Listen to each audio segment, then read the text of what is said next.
Real Madrid was broken, until a club legend returned with revolution. How Xabi Alonso transformed rejected stars and tactical flaws into an unstoppable machine. The inside story of Europe's most shocking rebuild starts now. They said dynasties don't rebuild, they decline. They said Real Madrid had passed its peak. That the era of dominance that defined Florentino Perez's galactic vision was slowly withering into nostalgia. But they were wrong. Because in the shadows of recent failure, in the silence of the Santiago Bernabeu after another bitter defeat, something seismic began to take form. Not another transfer splash. Not another patchwork of stars stitched together by marketing and ego. No, this was different. This was a resurrection built on tactics, hunger, evolution. And at the heart of it all stood a man who once roamed the very same midfield with elegance and authority, Xabi Alonso. It wasn't long ago that Real Madrid were unraveling.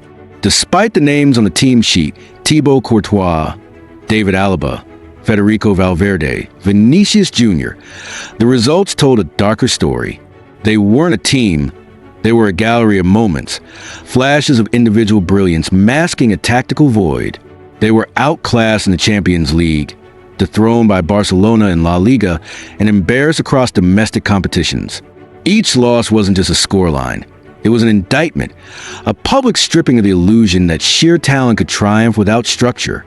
And just when it seemed the walls were closing in, Xabi Alonso walked through the door. Not as a savior cloaked in nostalgia, but as a strategist forged in the fires of modern football.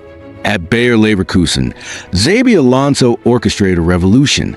He didn't rely on glittering signings or historical weight. He took a club known for its inconsistency and turned it into Bundesliga champions. Unbeaten in over 40 games, tactically precise, emotionally ferocious. He instilled shape, rhythm, and an identity. When Real Madrid called, he didn't just resume, he brought a blueprint. Not just to win, but to dominate. The reconstruction began from the spine. Thibaut Courtois, once thought to be past his best after a string of injuries, returned with venom. Not just a goalkeeper, but a tactical pillar.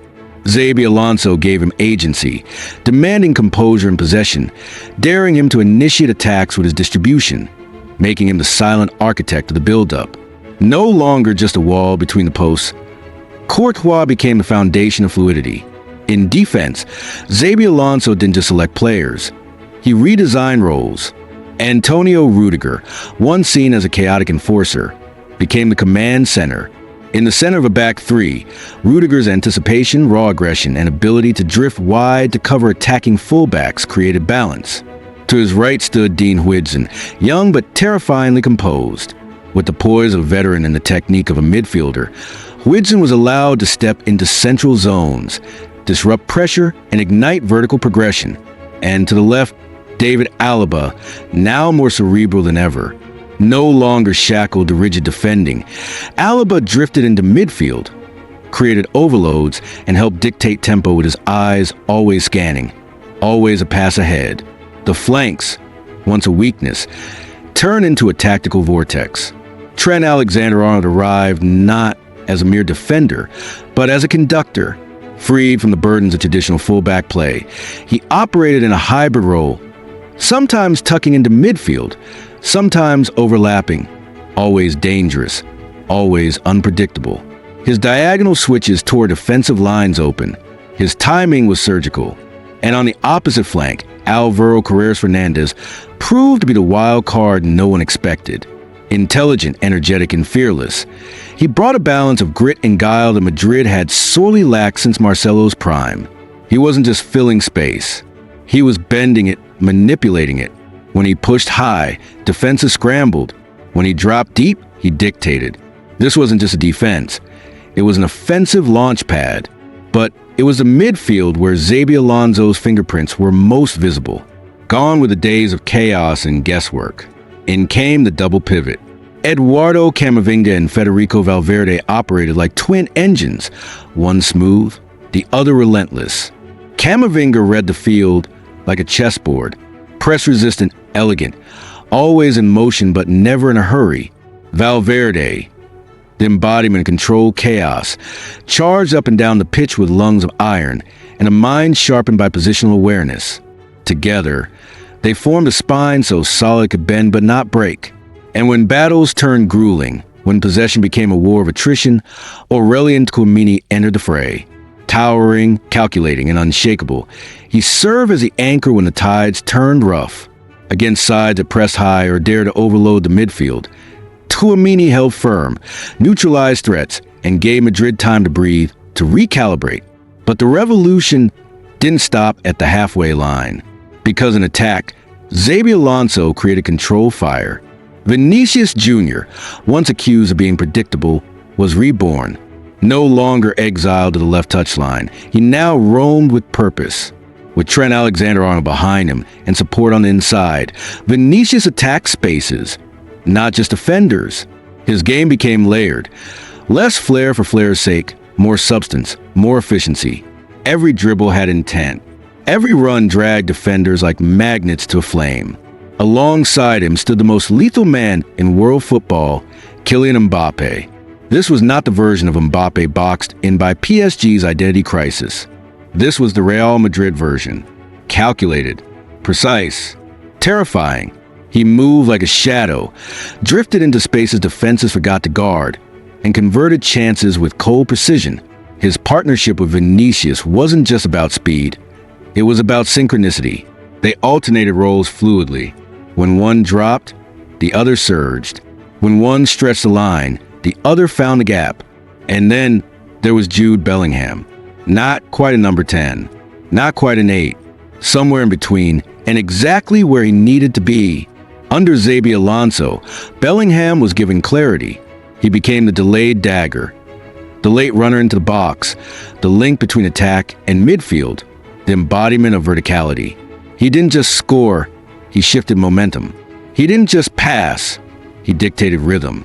It was as though Xabi had extracted a version of himself and given it legs 20 years younger. Rodrigo, the eternal enigma, finally found meaning. No longer tossed between positions. He now operated in the half space with freedom and instruction. Like Florian Wirtz had done under Xabi at Leverkusen, Rodrigo floated between defenders, created confusion, and fed the attack from pockets of invisibility. It was his subtlety that made him dangerous. In a team filled with fireworks, Rodrigo was a silent storm. But this story wasn't just about the 11 who started. It was about the army behind them. Brahim Diaz brought urgency. When tempo dipped, he injected fire. Arda Güler, the young Turk with feet made of silk, began to emerge as a creator of chaos, threading passes between legs, scoring with impunity. And then came the phenom Endrick, just 18, yet already carrying the scent of stardom. Raw, direct, and devastating. He was a chaos agent. When defenders were exhausted, he was unleashed, and they had no answers. This was not a team. It was a machine built with elegance and steel. A system where every player knew their role. A culture where talent bowed to tactical discipline. The ghosts of last season's humiliation had been exorcised not by revenge, but by rebirth. Florentino Perez had once built Galacticos. But this was something else. This was the tactical embodiment of Madridismo. Courage, composure, and calculated fury. This wasn't a club reacting to loss. It was a club setting the pace, setting the standard, declaring to the world that the crown had never left. It had merely been polished in silence. The whispers across Europe became roars. Bayern Munich saw their fortress crumble. Manchester City's system met its match. Paris Saint-Germain looked on with envy. In every stadium Madrid entered, there was fear, not of the badge, but of the inevitability. Because when this team turned gears, they didn't just play. They suffocated. They overwhelmed. They dismantled. Tactically, they shifted mid-game without losing shape. The back three could morph into a 4. The midfield could tilt, press, or drop into a diamond. The front three could invert, overload, or isolate. Everything was fluid. Everything was intentional. And everything had Xabi Alonso's signature. In the Club World Cup, they marched through without flinching. Against Flamengo, they didn't just win, they imposed ideology. Against Al Ahly, they played like assassins in tuxedos. In the final, against Manchester City, the ghosts of years past reared their heads. But this time there was no collapse, no moments of panic. Real Madrid didn't just beat them, they taught them that tactics, when married to heritage, become unplayable. In the post-match conference, Xabi Alonso didn't gloat. He didn't boast. He merely said, "This is just the beginning," because he knows. He knows what he's building is generational. Not just a moment, but a model. And somewhere in the rafters of the Bernabeu, the legends watched in silence. Raul Gonzalez Blanco, Fernando Hierro, Iker Casillas. They didn't need to speak, because what they saw was continuity. What they saw was legacy wrapped in modernity. What they saw was Real Madrid, not just alive, but immortal again.